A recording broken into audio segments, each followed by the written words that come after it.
You believe that the Catholic Church teaches the truth. You believe it's the original church that Christ established. You believe it's the church that has authority. You believe it teaches the fullness of truth. That is the ultimate reason why a person should be Catholic. It's not because we have a good St. Vincent de Paul. We have a good Bible study. We have this. Those are wonderful components, but this is the bottom line. Okay. And then it comes to this. If you believe the church does teach the truth, then when all of the Scripture is proclaimed, when some of those hard verses come up, you must eat my body and drink my blood. Sacraments give sanctifying grace. A man, Christ working through a man, can forgive sins. Some of these things your human mind can't comprehend. If you default to, I believe the church is really the true church and teaches the truth, I have to accept it, even if it is hard to accept. So, the third paragraph, the entire paragraph. Oh my gosh, she's going to fall out of her seat here. Many people stop their shopping when they have found a church that has these components. However, there are more essential ingredients required in fully knowing the church Christ established. Jesus promised he would be present with his disciples another way in addition to the ones already listed. So in our story, we've already talked about different ways in which Christ can be present in his church, right? What were some of the ways we talked about? Not yet. In our story so far, we've been developing the story. What ways have we talked about Christ can be present? In reading all the Scripture. Okay, in Scripture. We're not there yet. What we talked about in our story already. And like the fellowship or the gathering. When 2 or 3 are gathered in his name, remember? How else can we be united with Christ? What we talked about in our story already. Baptism. We haven't talked about that yet. Okay, not yet. We're not there. Through prayer. So we already talked about we can be present with God through prayer. When 2 or 3 are gathered in his name, and when Scripture is proclaimed. Those are 3 ways in which Christ is present. But some people might want to stop there. But what we're saying here, let's not stop there. Let's keep looking and see if Christ is present in more ways. Because remember, as Christians, I want each and every one of you to be a greedy Christian. Want it all. Why stop? If Christ is willing to give you all his graces, why be happy with a few of them when you can have more? So let's see if there's other ways in which Christ can be present among his people. 4th paragraph, the first 2 sentences. At the Last Supper, Jesus did something unique. While celebrating the Passover, when the lamb was sacrificed and its flesh eaten, Jesus changed this old covenant rite into the new covenant, where he would become the Passover lamb.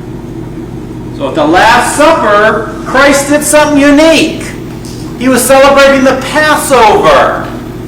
You ever hear of the Passover? Oh, yeah. Let's examine what the Passover is all about. It says he's celebrating it. Well, let's see what it really was. So let's go way back in the Bible and learn about the Passover. Exodus. In the book of Exodus, chapter 12, verse 1 through 10. And every one of you should be familiar with this verse if you go to Mass. In the land of Egypt, this month shall stand at the head of your calendar. You shall reckon it the first month of the year. Tell the whole community of Israel, on the 10th of this month, every one of your families must procure for itself a lamb, one apiece for each household. If a family is too small for a whole lamb, it shall join the nearest household in procuring one and shall share in the lamb, in proportion to the number of persons who partake of it. The lamb must be a year-old male and without blemish. You may take it from either the sheep or the goats. You shall keep it until the 14th day of this month, and then, with the whole assembly of Israel present, it shall be slaughtered during the evening twilight. They shall take some of its blood and apply it to the 2 doorposts and the lintel of every house in which they partake of the lamb. That same night they shall eat its roasted flesh with unleavened bread and bitter herbs. It shall not be eaten raw or boiled, but roasted whole, with its head and shanks and inner organs. None of it must be kept beyond the next morning. Whatever is left over in the morning shall be burned up. This is how you are to eat it, with your loins girded, sandals on your feet, and your staff in your hand. You shall eat like those who are in flight. It is the Passover of the Lord. Just read a couple more verses. For on this same night I will go through Egypt, striking down every firstborn of the land, both man and beast, and executing judgment on all the gods of Egypt. I, the Lord.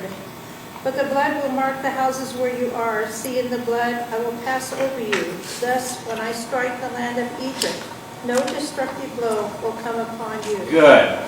You've heard of that. Where do you hear that? Do you remember what Mass you hear that at? Holy Thursday. That's the reading on Holy Thursday.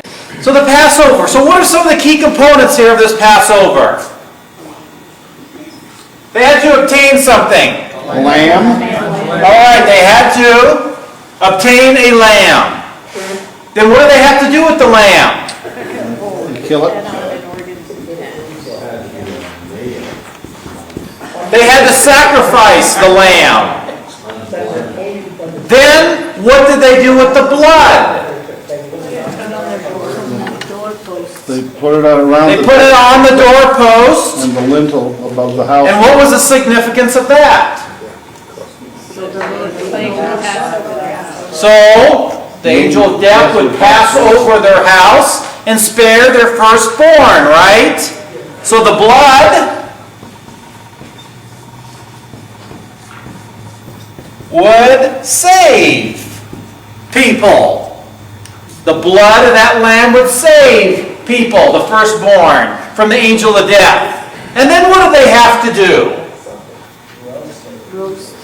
And what do they have to do with the lamb? They roasted it. And they ate it. And they had to eat it. Ooh. The Passover. Had to get a lamb. Had to sacrifice the lamb. The blood of the lamb would save people. And they had to eat the lamb. Keep that in the back of your minds. Now let's go go back to our story here. And let's read the last sentence of paragraph 4. Now, instead of eating the Passover lamb, his disciples ate of Christ's body and drank his blood. Ooh. So let's go to Matthew's Gospel. Let's see what this is all about. Matthew chapter 26, verse 26 through 28. Eating, Jesus took bread and said the blessing, broke it, and giving it to his disciples said, "Take and eat, this is my body." Then he took a cup, gave thanks, and gave it to them, saying, "Drink from it, all of you. For this is the blood of the covenant which will be shed on behalf of many for the forgiveness of sins." Okay, now let's just go to Mark's Gospel, chapter 14, verse 22 to 24. Mark chapter 14. While they were eating, he took bread, said the blessing, broke it, and gave it to them and said, "Take it, this is my body." Then he took a cup, gave thanks, and gave it to them, and they all drank from it. He said to them, "This is my blood of the covenant, which will be shed for many." So, Matthew's Gospel and Mark's Gospel, what is this an account of? The Last Supper.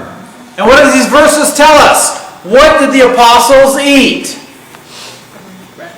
Bread. What did Jesus say the bread was? What is his direct quote? This is my body. This